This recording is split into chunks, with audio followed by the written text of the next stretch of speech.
Nicolaus Copernicus, a Renaissance-era polymath, revolutionized our understanding of the cosmos. Born on February 19, 1473, in Torun, a city in north-central Poland on the Vistula River, Copernicus was the youngest of 4 children. His father, a successful copper merchant, had an immense influence on young Copernicus, fostering a love of learning and instilling a sense of curiosity about the world. Growing up, Copernicus was educated in the liberal arts, including astronomy and astrology. His early fascination with the night sky led him to ask questions that were unusual for the time.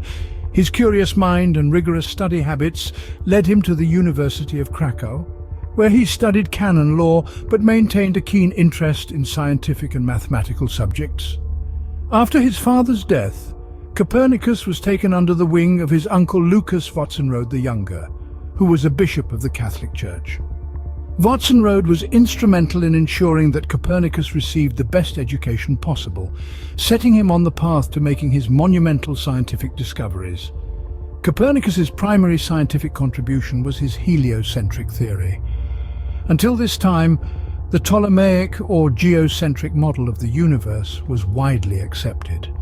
This model, which placed Earth at the center of the universe, was consistent with the observations of the time. But Copernicus was not satisfied. He wondered why, if the Earth was at the center, did the planets not move in perfect circles?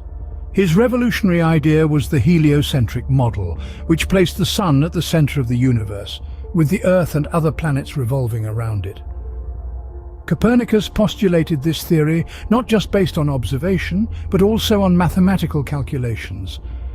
The simplicity and elegance of his model appealed to him, but he knew that his theory would be met with controversy. The publication of Copernicus's book on the revolution spheres in 1543 was a turning point in the history of science. While it initially sparked controversy, it eventually led to a major shift in the way we perceive the universe. The book was dedicated to Pope Paul III, a strategic move that aimed to protect Copernicus from the potential wrath of the Catholic Church. Despite the radical nature of his theory, Copernicus was not immediately persecuted.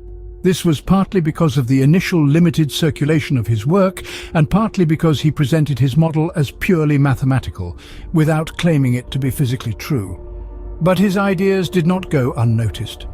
They slowly gained acceptance and over time changed the course of scientific thought. The Copernican revolution, as it came to be known, marked the beginning of modern astronomy.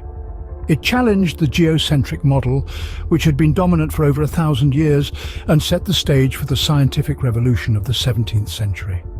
Copernicus's work paved the way for future astronomers like Galileo Galilei and Johannes Kepler, who further developed and solidified the heliocentric model. Copernicus's life was not just about astronomy. He was a polymath with interests and expertise in various fields. He was a physician, scholar, economist, translator, governor, diplomat, and even a soldier. His contributions to economics in particular were significant. He formulated an early version of what later became known as Gresham's law. Despite his many accomplishments, Copernicus remained a humble man. He reportedly viewed his contributions not as groundbreaking discoveries, but as logical deductions based on evidence. Towards the end of his life, he became more reclusive, dedicating his time to his studies and his work.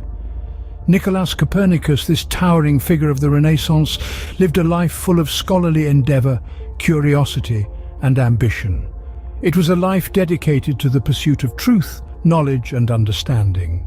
His heliocentric theory, at the time controversial, is today regarded as one of the most significant scientific theories ever proposed. Shattering the geocentric model, he posited that the Earth revolves around the Sun, forever changing astronomy.